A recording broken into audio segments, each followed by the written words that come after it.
Good evening. I'm Judy Woodruff on the NewsHour tonight. On trial, former Minneapolis area police officer Kim Potter takes the stand in her own defense in the trial over the killing of Daunte Wright. Then, high stakes. The Biden agenda faces an uncertain future as his policy priorities suffer major setbacks in the Senate. Plus, the pandemic in Africa. The Omicron and Delta variants of COVID-19 plague the continent amid vaccine hesitancy and resistance to safety protocols. In cities across Africa, business seems to go on as usual in the way it did before the pandemic. People have given up on masks, and in many places, there is virtually no social distancing. And it's Friday. David Brooks and Jonathan Capehart consider this busy week of news. All that and more on tonight's PBS NewsHour.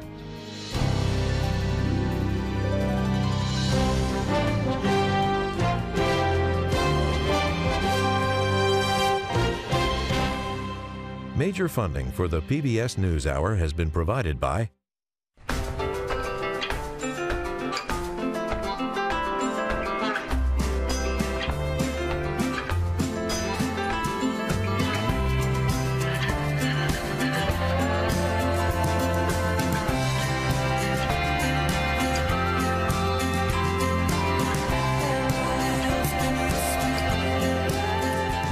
economy for 160 years.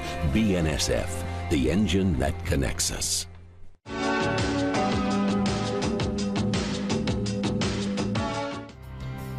Johnson & Johnson. Financial services firm Raymond James.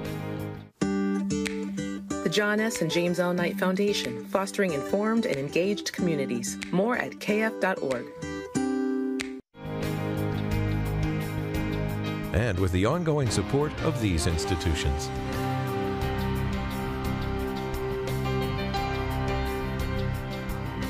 And friends of the NewsHour.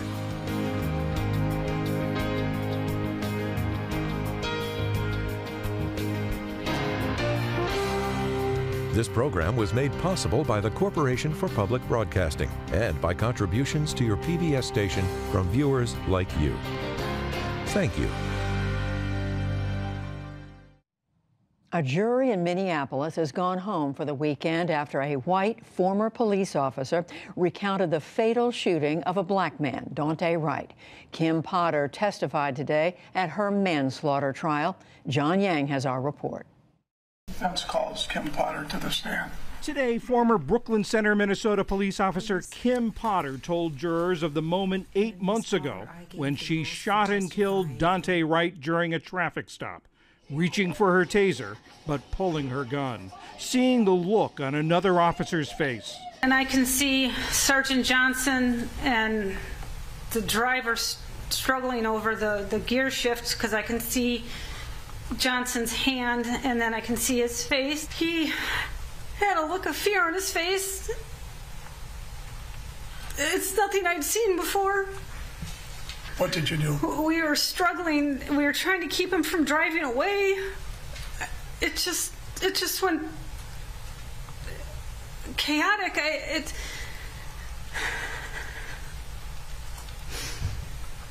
And then I remember yelling, "Taser, taser, taser," and nothing happened. And then he told me I shot him. During cross-examination, prosecutor Aaron Eldridge underscored Potter's 26 years of police experience and training, including how not to confuse her taser and her gun. Eldridge pressed her on whether she felt threatened by Wright. Never said I'm going to kill you. No. Never said I'm going to shoot you. No. Never said there's a gun in the car and I'm coming after you. No. The prosecutor also asked if Potter did anything to help Wright after he'd been shot. You didn't run down the street and try to save Daunte Wright's life, did you? No. You were focused on what you had done, because you had just killed somebody. Right? I'm sorry it happened. The incident began as a traffic stop, but Wright tried to flee after a struggle with officers who attempted to arrest him for an outstanding weapons warrant. Oh, my I am. Yes! I grabbed the wrong gun! The defense argued that mistake or not, deadly force was justified to stop Wright. Potter's charged with first and second degree manslaughter. If convicted, she'd face years in prison. Closing arguments are set for Monday. For the PBS NewsHour, I'm John Yang. In the day's other news, COVID vaccine maker Pfizer forecasts the pandemic will last until 2024, now that the Omicron variant has emerged. The company also said it is working on a 3-dose vaccine for children 2 to 16, acknowledging its 2-dose regimen is not as effective as hoped. And the CDC endorsed letting students stay in class if they are exposed to COVID but test negative. Officials touted the policy over home quarantines. Test to Stay is an encouraging public health practice to keep our children in school. And CDC is updating our materials to help schools and parents know how to best implement this promising and now proven practice. Meanwhile, COVID outbreaks forced the National Football League to delay 3 games. The National Hockey League has shut down 3 teams through Christmas, and a number of pro and college basketball games have been called off. Officials in western Kentucky have confirmed 2 more deaths as a result of last Friday's tornadoes. Governor Andy Beshear announced the total has reached 77, the most from any storm in the state's history. 1 person is still missing. Russia published demands today that NATO get out of Central and Eastern Europe and deny membership to Ukraine. The U.S. and its allies have rejected those demands before. Moscow raised them again as it deploys thousands of troops to its border with Ukraine. Back in this country, the U.S. Senate headed toward the holidays with President Biden's huge domestic spending bill in limbo.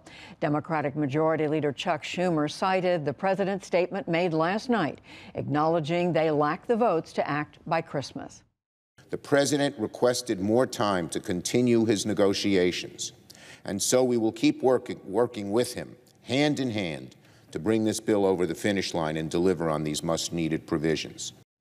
The president today talked up voting rights bills in a commencement address at South Carolina State University. Those measures are also stalled in the Senate, but Mr. Biden said the battle is not over. A Florida man who attacked U.S. Capitol Police on January 6th was sentenced today to more than 5 years in prison. That is the toughest penalty yet for any of the rioters. And Trump ally Roger Stone refused to answer congressional questions on the assault. He invoked his right against self-incrimination. Schools around the country were on edge today after shooting and bomb threats on the social media app TikTok.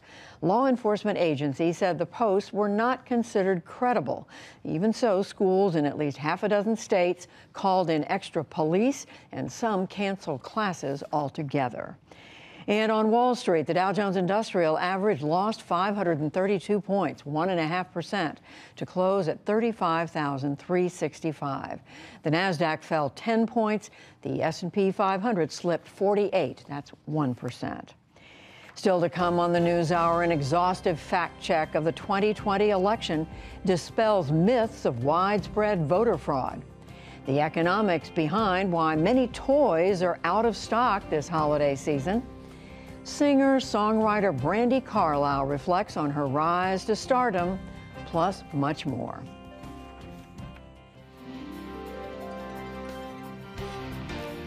This is the PBS NewsHour from WETA Studios in Washington and in the West from the Walter Cronkite School of Journalism at Arizona State University.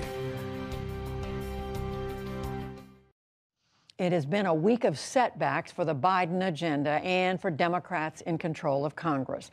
A key piece of immigration reform hit a wall in the Senate, and voting rights bills have stalled. Frustrated Democrats today intensified talks of changing the 60-vote filibuster. Lisa Desjardins has been talking with some key figures involved, and she joins me now. So hello, Lisa. You and I talked on the program last evening about immigration, where it stood, but then shortly after that, we learned that the Democratic hopes for immigration reform have hit a big wall. Tell us about it. First, a quick reminder that Democrats have 50 votes in the Senate, a Senate which usually requires 60 votes to get past a filibuster, which can block almost any piece of legislation. To do that, to get past that, they're trying to use a budget reconciliation process to pass many pieces of the Biden agenda, and one of them is what you just mentioned, immigration reform. But it turned last night, we learned that their plan is not going to pass muster for this budgetary process. Let's remind people exactly what that plan was quickly. First of all, Democrats were proposing parole. That would be a status that could not lead to a path to citizenship, but would give a legalized status to some 6 or 7 million people in this country right now who are undocumented. And, you know, last night we did play the voices from interviews that our producer Sahir Khan has done with some DACA recipients and TPS, temporary protected status recipients. Those voices are important, and they've been listening to the words, especially of the Senate parliamentarian. It is a Senate parliamentarian who decided whether or not those proposals were going to fit this budgetary reconciliation muster. Do they have enough of a budgetary effect? Here's what Elizabeth McDonough, the parliamentarian, wrote, according to email provided to me by some sources. She said, "These are substantial policy changes with lasting effects, just like those we've previously considered from Democrats, and those effects outweigh the budgetary impact." Essentially, they're saying that this is more of a policy change. It's not a budgetary change. As you can imagine, Democrats very distressed about this, upset, including some members of the Congressional Hispanic Caucus. 3 of those members wrote this today in response, saying that Democrats have to do everything they can to get to a path to citizenship for undocumented immigrants, even if that means disregarding the Senate parliamentarian. So that leads to this question. Can Democrats overrule the parliamentarian? Yes, Judy, they can. But politically, there is not the sense that they would do that. There's not 50 votes to do that. So this led us to talk to those DACA recipients and others today for their reaction to this news. And I want to go to one of those folks that we talked to, Daishi Tanaka, who told us what his reaction was today. As someone who has DACA and has been consistently played with political football on my future to stay in this country, and with the impending fear of courts ruling over DACA program, I think I wanted some permanency, and the fact that there's no relief gives me a lot of stress and anxiety for what's about to come. Stress for him, but relief for conservatives who were worried that a status for undocumented immigrants could make things at the border worse. And so, Lisa, another big issue hanging in the balance, voting rights. Lack of progress on this seems to be intensifying discussion around how to get around the Senate rule of the filibuster. Tell us where things stand on that. We'll talk about this more in the future, Judy, but quickly I want to go over what proposals I know Democrats are seriously considering to get around the filibuster. First, the idea of enforcing the current rules that they have, especially forcing senators to actually talk during a filibuster, limiting them to the current rule, which is 2 speeches each. That could last days, weeks, months. But Democrats say maybe we need to do that. The other option that they're considering is switching the filibuster from 60 votes to end a filibuster to 41 in order to keep it going. These talks are very real, including with Senator Joe Manchin. And we know you're going to continue to follow that even as Congress is getting ready to go home for the holiday. Lisa Desjardins, we love the Christmas tree. Thank you. Thank you.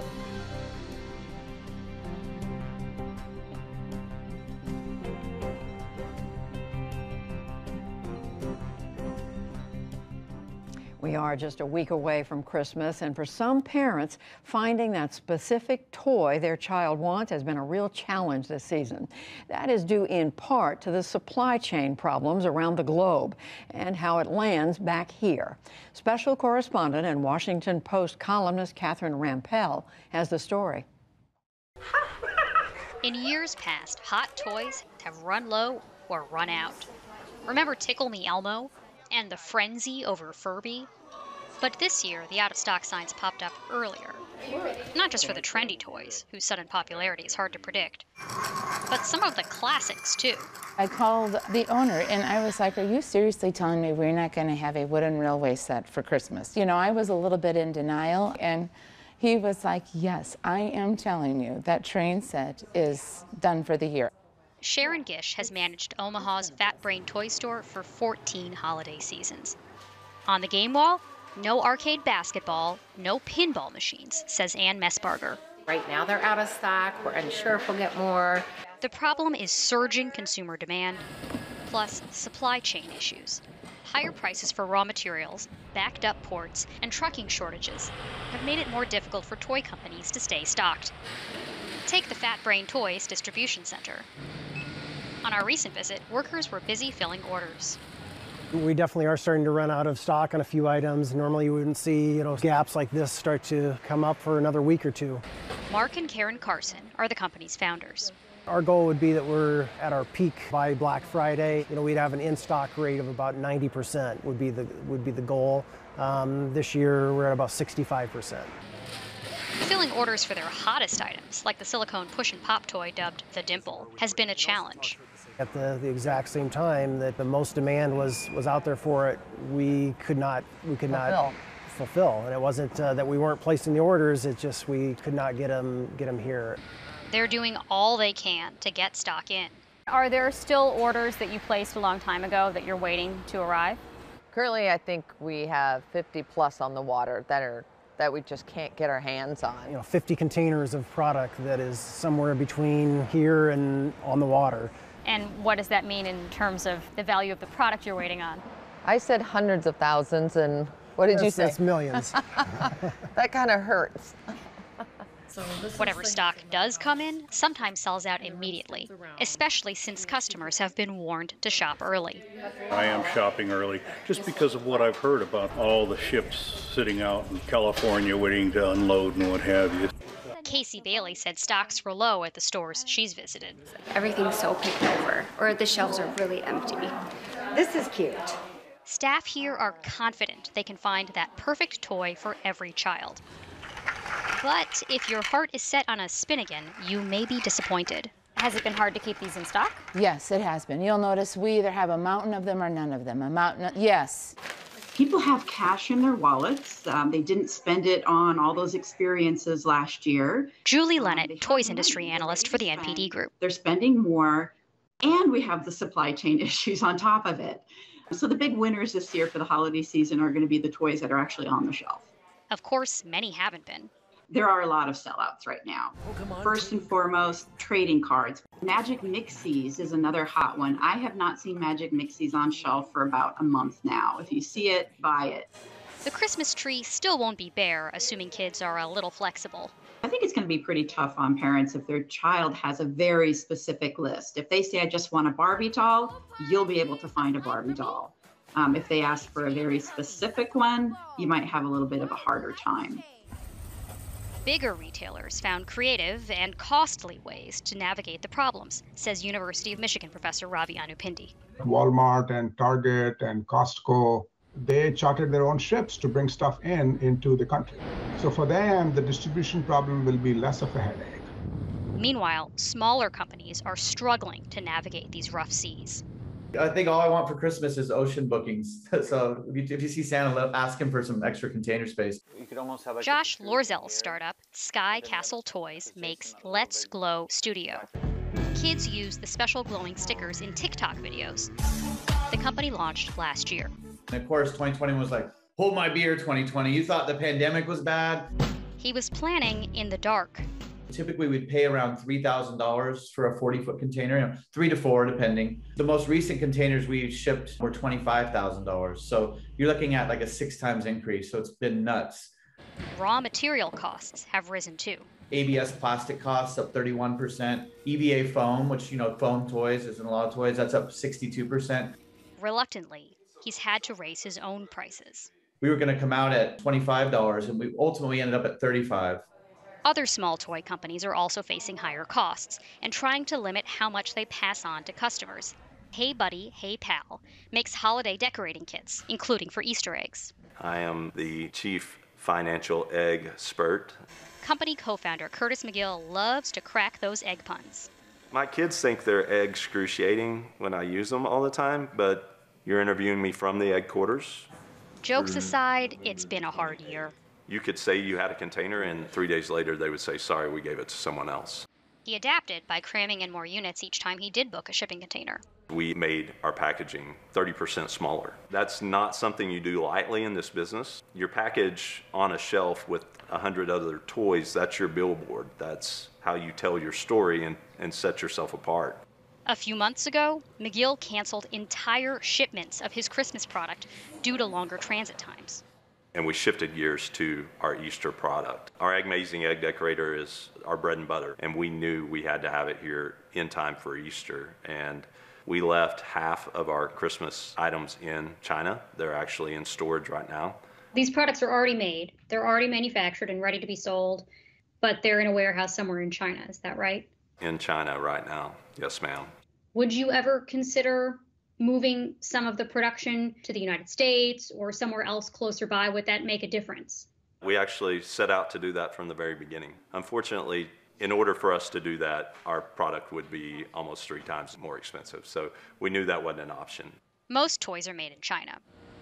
But even the few toys already manufactured in the US have had disruptions. Like these name puzzles carved at Fat Brain Toys' distribution center. 3 different times this year, we've actually completely run out of wood. The mills have been shut down because of worker shortages, and then once they did get fired back up, then they didn't have truck drivers to get it from Portland all the way to Omaha. Fortunately for us, he was eventually able to replenish those wood supplies. For the PBS NewsHour, I'm Catherine Rampell in Nebraska.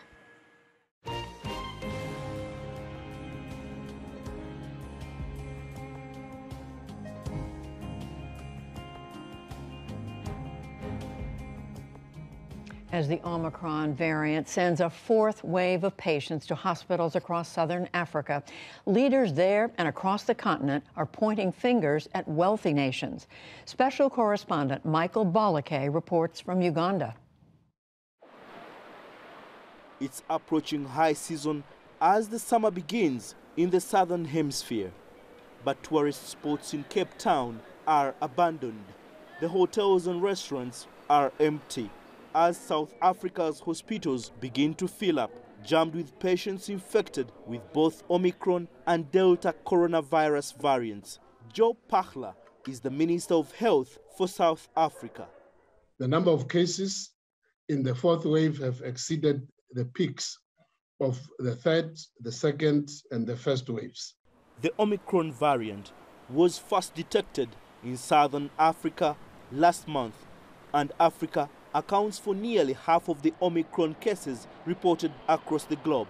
Africa's CDC Director John Kengasong says COVID-19 infections are surging on the continent and research is underway to see if Omicron is fueling that surge. Latest figures from the World Health Organization show the African continent has reported close to 200,000 new cases in just the last week. If you now look at the different regions, you say where are a lot of the cases coming from? 79% of the cases are coming from Southern Africa. The discovery of Omicron triggered a cascade of reaction, with many countries closing their borders to South Africans and foreign tourists staying away. This sparked a wave of outrage and cries of betrayal across Africa. Ugandan healthcare activist Sylvia Nakasi says the decision to call out South Africa was rushed. When you think back, you say, is it because it's an African country that has announced? Because other variants have been found in India and other countries, UK, but we didn't hear that rushed decision to travel bans. The tourist industry was set to rebound this holiday season after 2 years of the pandemic, and those who rely on tourists to make a living are worried about what's yet to come. Patson Makasa sells African art and fabric to tourists who come to Cape Town's world-famous beaches. I can't survive without tourism. You know, here in Cape Town, it is a tourism industry. Survival, whether economic or health-related, that's the concern for millions of people across the continent.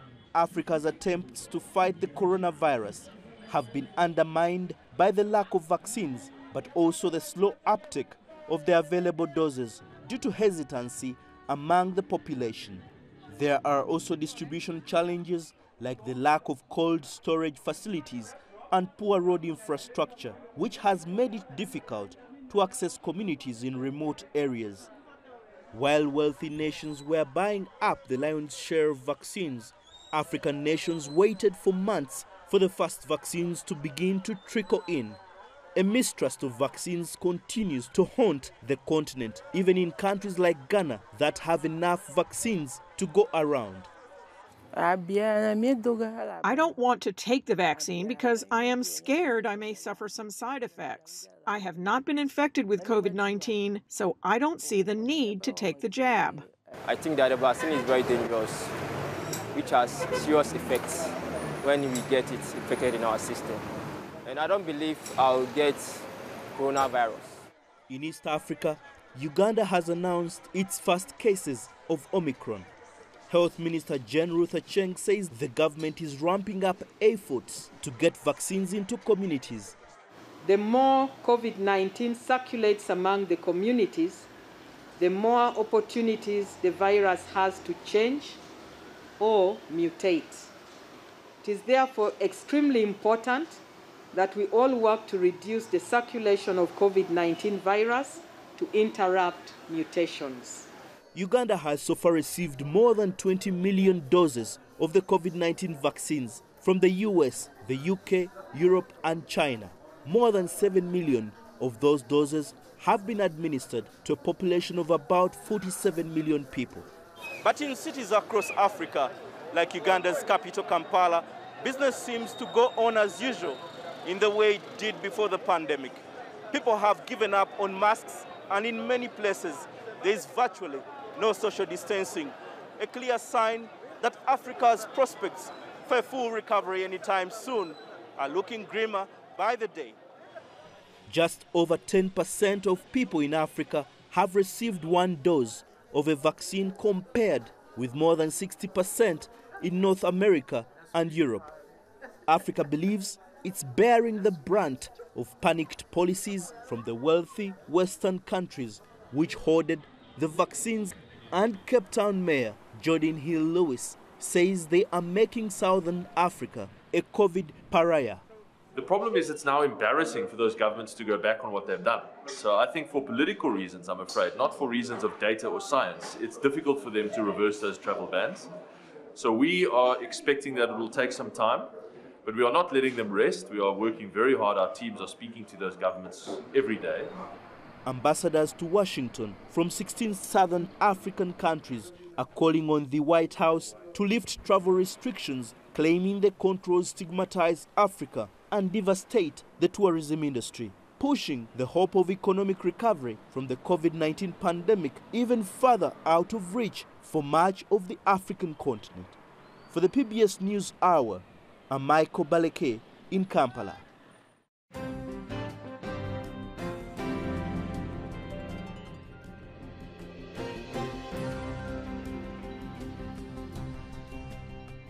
More than a year after President Biden won the presidential election, former President Trump and his allies insist, without evidence, that widespread voter fraud led to a stolen election. A new exhaustive piece of reporting from the Associated Press shows that simply is not true.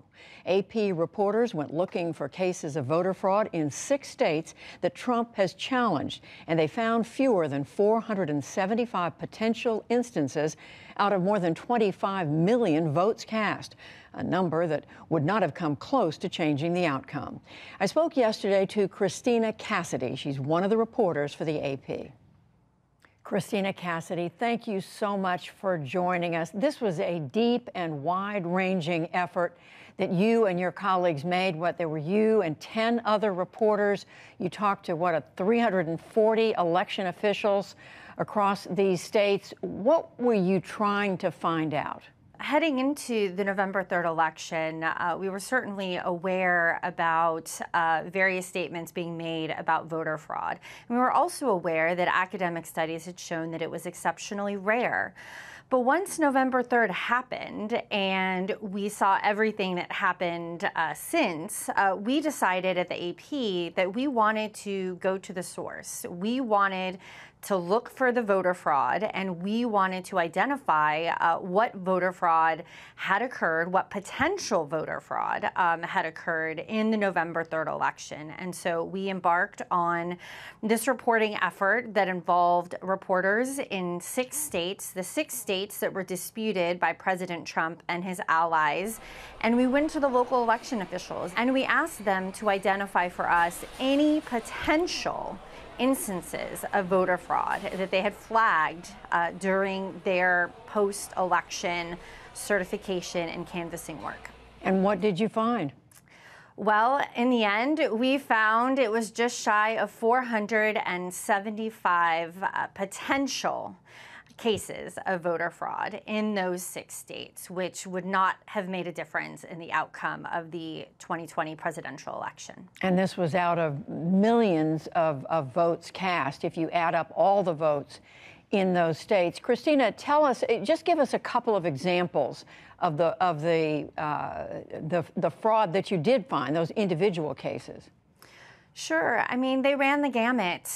You had individuals like a gentleman from Wisconsin who was a felon, and he did not understand or did not know. He said that he thought he was eligible to vote, and so he voted. And it turns out, you know, Wisconsin is not one of those states that have loosened laws for felon voting. So there was that instance.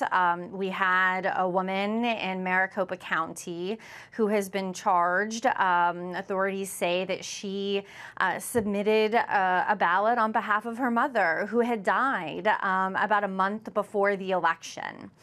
And, you know, there were other instances of people who had submitted mail ballots. Either they had mailed them or dropped them off. And those ballots showed up after they had voted in person, whether in early voting or on election day. And we know that former President Trump, the people who support him, continue to push this notion of massive voter fraud, despite all evidence to the contrary. And you spoke to the former president. What did he say? Well, the president definitely spoke about his concerns about the pandemic-related changes and how there were that there was such an increase in mail ballots, and his belief that those are less secure. But speaking with election officials, they stand by their protocols and their procedures in place. And there are numerous procedures, protocols in place, guardrails, to ensure that every ballot is accounted for. Mail ballots that are sent out, they are logged. Every mail ballot that is returned is logged. They go through various security checks in a number of states. They conduct signature verification. So when those ballots come in, they're looking at the signatures, and every time a voter has had contact with their election office, whether it's signing a petition, requesting a ballot application, submitting a ballot, those signatures are on file and they're kept on file. And so when those ballots come in, they're reviewed, they look at those signatures, and if there's a discrepancy, they flag it. They contact the voters, they say, hey, there is an issue here, you need to come in and prove that this is your ballot. And if that person doesn't come in, that ballot is discarded and is not counted. So let me just ask you, is there any possibility, based on what you found, that this election could have been counted erroneously, that the results could have turned out differently than they did? Not based on voter fraud, no. All right, Christina Cassidy, an exhaustive piece of reporting from the Associated Press. Thank you very much. Thank you.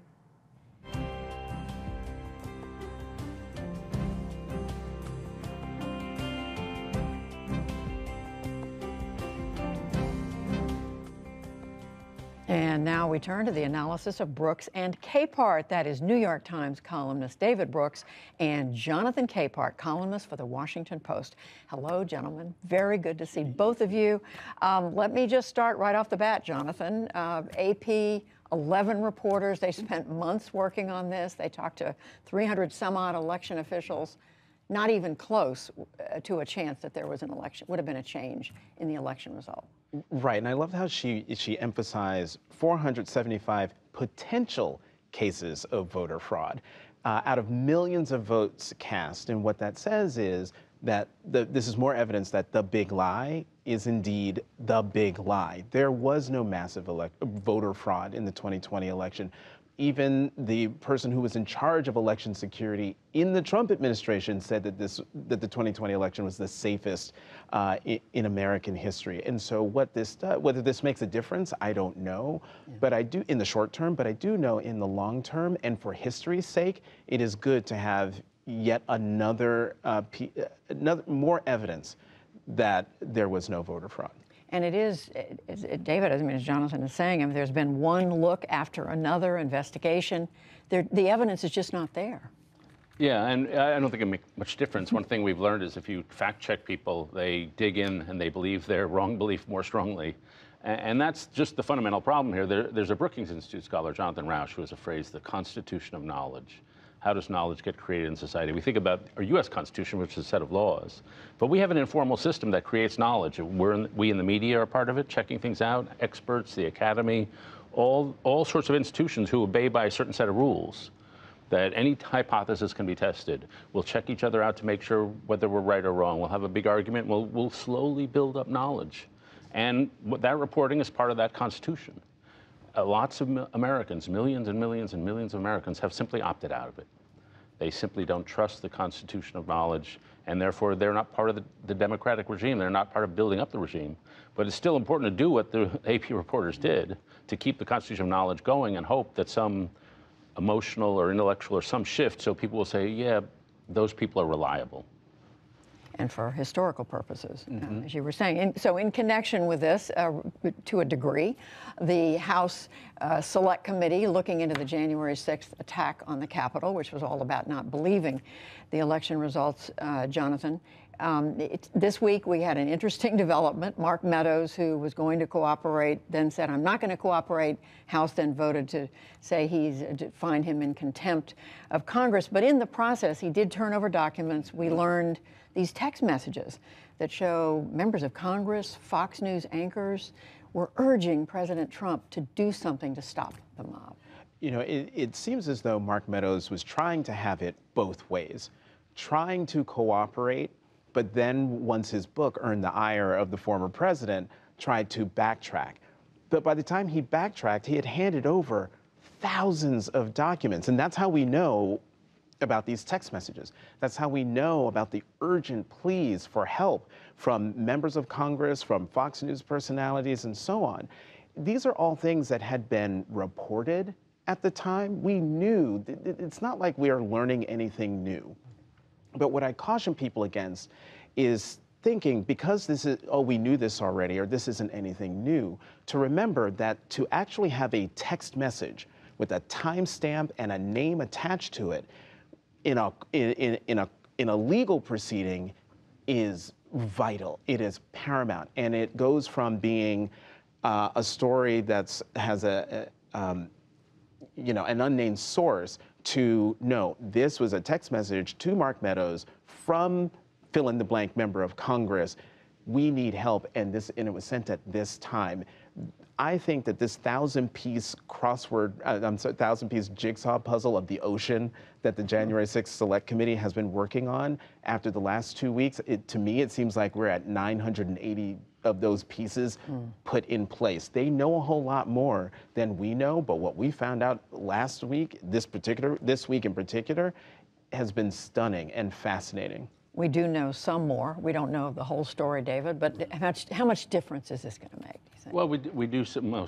I'm struck they brought Mark Meadows, they cited him for contempt because he was a member of Congress. He was a member of the House for 8 years, and they all know him. And so they're unlikely that that happens, but it shows how seriously they're taking this. We learned for sure that the White House absolutely knew what was going on every second on January 6th. And we know Meadows was sort of the, like as chief of staffs tend to be, he's sort of at the nexus of it all the messages. And he's playing an interesting role here, just as character analysis. Everyone at that time was called upon to either stand up for democracy or not. And Mike Pence, to his great credit, stood up for democracy. Earlier, Bill Barr, the Attorney General, stood up. Meadows was like halfway. He was saying, yeah, I support you to people who were outside, but it seems in the rooms with Trump, he was more or less doing whatever the president told him to do. And so he is sort of like not leading the insurrection, but not stopping it. And history is filled with people who took that route. And we will see where it goes from here now that whether the Justice Department decides to proceed to charge him. So now I have to ask you about where Congress is as we get ready for the Christmas holiday, Jonathan, and Lisa Desjardins reporting on it earlier. Democrats are about to go into next week with no Build Back Better. Mm-hmm. Big disappointment for them. Should they have not promised that it was going to get done in 2021? Short answer, yes, they shouldn't have promised. But again, as we've talked about around this table for months, the reason why Democrats have been pushing like crazy to get Build Back, first bipartisan infrastructure, then Build Back Better done by the end of calendar year 2021 is because everyone assumes that by 2022, nothing is going to get done because of the midterm elections. You know, Congress is always making these deadlines for itself, artificial deadlines. And then when they blow past them, everyone's disappointed or people say that it's a failure. I think, you know, Democrats, as long as the reconciliation authorization is still there, and from what I understand, it hangs in there through the fiscal year, which means legislative framework. The legislative framework, that if this bleeds over into January, February, not ideal, but if they actually get it done, then that'll be a victory. Can they do it? Sure, I still sort of bet on them, but I'm beginning to have some doubts. We're going to get new inflation numbers in the middle of January or so, that if it gets even higher than it is now, that'll really make it a lot harder, because Joe Manchin's really concerned about inflation and federal spending boosting that.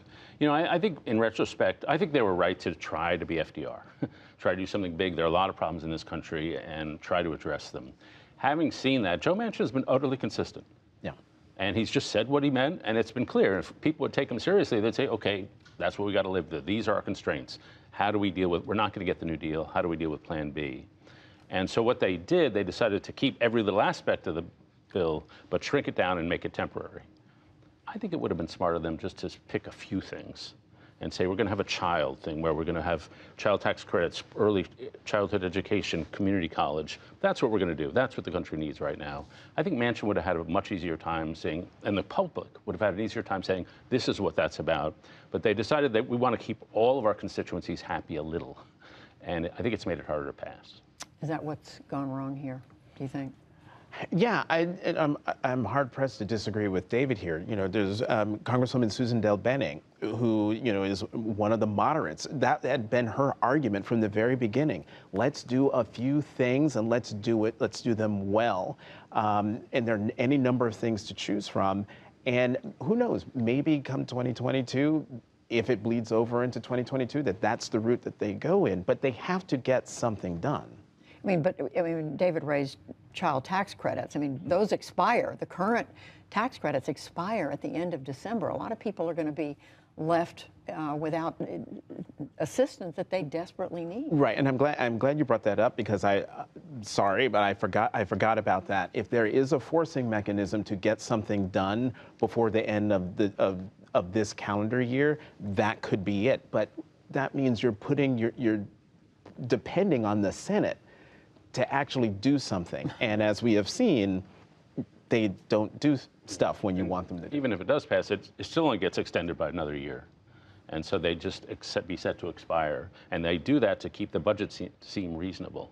And their assumption is that once it's in there, the voters will demand you keep it forever. I'm not so sure. I love the child tax credit. It's not as popular as I think it should be. Voters are a lot of like, oh, we don't want that much spending. So it could, either this December or next December, it could just go away, which would be a tragedy, because it really is a very effective child poverty program. But what about the role of Joe Manchin? I mean, David brought up, you know, that he has some legitimate concerns, but he's also integral to what's going on with voting rights. I mean, Democrats have said this is a priority, but he's saying no. Kyrsten Sinema, too. What about the role that he plays? Well, okay, so Senator Manchin is unbelievably frustrating when it comes to Build Back Better. Yes, he's been consistent, but he's been unbelievably frustrating. Yet, when it comes to voting rights, to my mind, he's been a little less frustrating, because at least on that, he has been trying to shepherd the bill through. I mean, I think 3 times they've had a bite at the apple trying to get a vote to even just bring the bill to the floor for a debate, and it's gone down. But that's because Joe Manchin has, like, here's the bill, here's the proposal. The problem, though, is the filibuster, and correct me if I'm wrong, David, I thought there were signals this week from Manchin that he might be amenable to some rule changes. The problem then becomes not Joe Manchin when it comes to voting rights, Kyrsten Sinema, the senator from Arizona, who came out earlier this week and just said, once again, no, I'm not interested in changing the filibuster. And if you don't do that in any form, voting rights isn't going anywhere. And what's at stake if it doesn't happen, David, in a minute? Well, I mean, all the worst scenario is state legislators around the country, Republican ones, take over elections away from public servants. And then this is what we talked about last week. Then who knows what happens in 2024 if that process gets hyper-politicized. So that's the nightmare scenario. Will Manchin budge? I sort of think not. There are a lot of signals and counter-signals that never come out of his mouth. One thing he should agree to is if you're going to do a filibuster, you have to actually be on the floor talking. Right. And that would make the filibuster at least a little harder. And it wouldn't ruin the filibuster, reform it. It would actually make it really a filibuster. And so I'd love to see that little reform, him and Sinema endorse that one. We never have a filibuster here, that's for sure. David Brooks, Jonathan Capehart, thank you both. Thanks. Thanks you.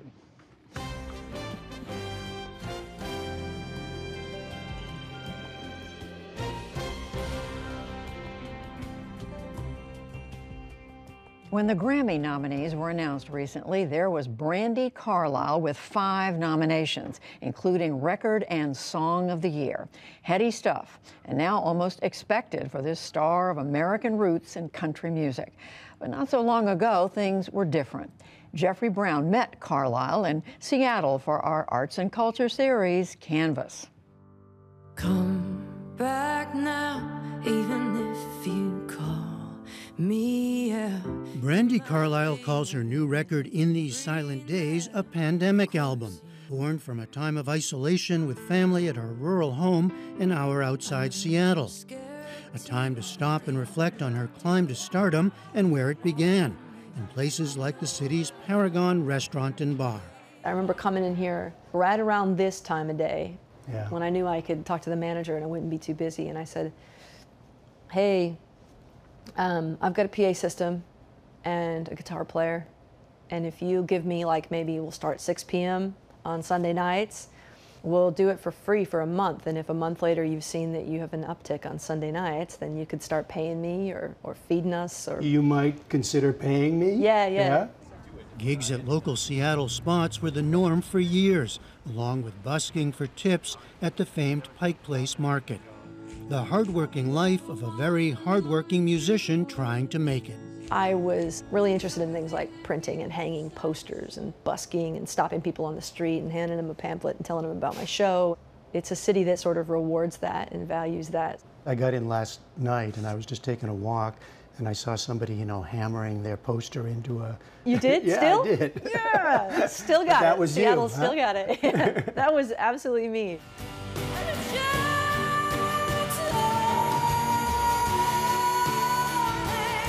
Her stunning performance at the 2019 Grammys of The Joke, a ballad to those who feel marginalized, brought her national attention. Now 40, Carlile told her own coming-of-age story in a recent memoir titled Broken Horses, about growing up poor in rural Washington state, moving from place to place, her father's battles with alcoholism, her mother's aspirations to be a country singer. A self-described misfit, Carlile writes of being gay in a community with few role models and a church that didn't accept her. From the beginning, though, she was, she says, addicted to performing. Well, it's easy to get addicted to performing because it's quite an adrenaline rush, you know. I would say that it was something that I experienced so young that I just always wanted to do it. I wanted to do it. I wanted to feel understood and seen. Did you feel misunderstood and unseen? No, not for the most part, but I felt like I chose those moments to reveal myself. Her musical collaborators and soulmates, identical twins Phil and Tim Hanseroth, Phil on bass and Tim on guitar. They traveled for years in an old van now permanently parked outside Easy Street Records, another Seattle music landmark where Carlisle took us to browse the bins of her heroes, some of whom have become close friends, like Elton John. You wrote in your book about how you wanted nothing more in life than to be Elton John, it sounds like, when you were a little girl. Yeah. I fell in love with him when I was like 11 years old, and he was just such a magical beast to me that I felt a kinship to him. What's kind of cool, I imagine, is now you're right across from him. I know. Actually, when you put it that way, it's utterly surreal. Is it? Yeah, it's very surreal. I mean, these bins, like these record store bins, you know, that you come to as a young music fan and you flip through, you dream about seeing yourself there. I thought it'd be CDs, but what did I know? All of these lines across my face. What she did somehow know for certain is that she would make it, even if that took longer than she'd hoped. She writes of being 15 years into her career before receiving a first Grammy nomination. And only later did she come to see how gender and sexual orientation could be barriers to success. I definitely am still having to overcome it, and I definitely had to overcome it. I wasn't paying much attention because I was in a state for a long time of just euphoria that these dreams were coming true and these things are happening in my life, not knowing that it could still have been bigger and better, and that it indeed was bigger and better for my male counterparts. It's been particularly true, she says, in her world of country and American roots music. I chose that album cover. That's pretty good. She points to another musician who had become a friend, Tanya Tucker. Are you guys ready to roll one? In 2019, Carlisle co-produced a critically acclaimed comeback album with Tucker, decades after Tucker had fallen from favor for an outlaw image for which her male counterparts in the 1970s were celebrated. It made me realize that there are just two very different lanes for women and men, particularly in roots music. Now forget BIPOC people or LGBTQIA plus people. There's not even a lane. I knew I wanted to get involved in that because it's really challenging. It made me feel like I felt as a kid in church, like I don't belong here and that's where I'm going to stay. You know, it's active defiance. Seems to be changing a little, perhaps? I don't know. What is your impression? Yeah, it's changing in the tributaries. It's changing on the edges in Americana, folk, roots, bluegrass. There's still a giant metallic steel door shut to country, but we'll see, you know. Somebody's going to get that thing open, and when they do, we're all going to come running in. Today, Carlisle and her wife, Catherine, are parents to two daughters. 'Cause I am the mother of Evangeline. When we love someone, we take them to heaven. She's part of a country supergroup called the Highwomen, formed in 2019. And she speaks up as she sees necessary, including with the recent Grammy nominations. She expressed gratitude, but also wondered aloud why her song Right on Time was shifted to a pop performance category rather than country or Americana, where she sees herself. I think a lot of queer people are cognizant of, if not sensitive to, being disenfranchised. And the thing that makes that poignant is that there's so many American roots people, there's so many rural people in this country, and people that live in not downtown Seattle, that are so systemically rejected by the correlating culture. Country music, roots music has a vortex, it has a culture.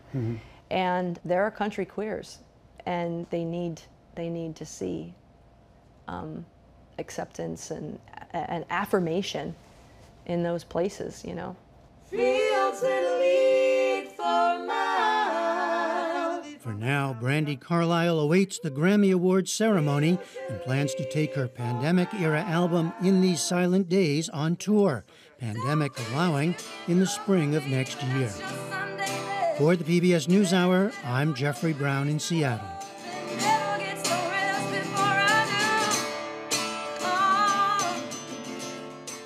Such terrific music. And that is the NewsHour for tonight. I'm Judy Woodruff. Join us online and again here Monday evening. For all of us at the PBS NewsHour, thank you. Please stay safe and have a good weekend. Major funding for the PBS NewsHour has been provided by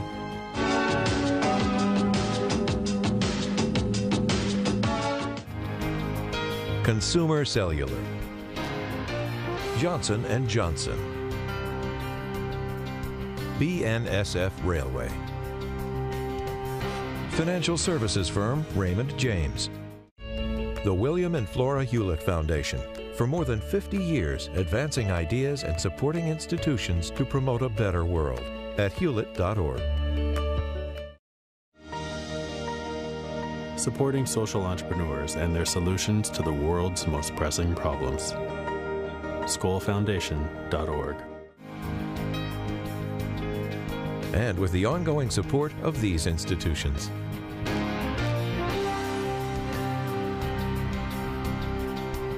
And friends of the NewsHour.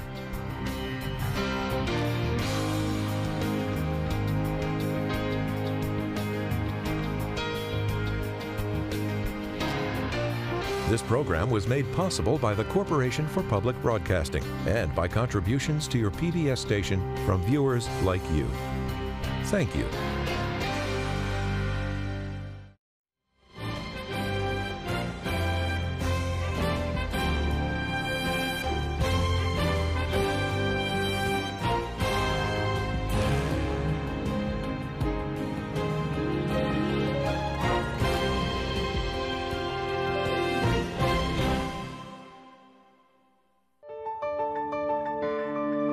You're watching PBS.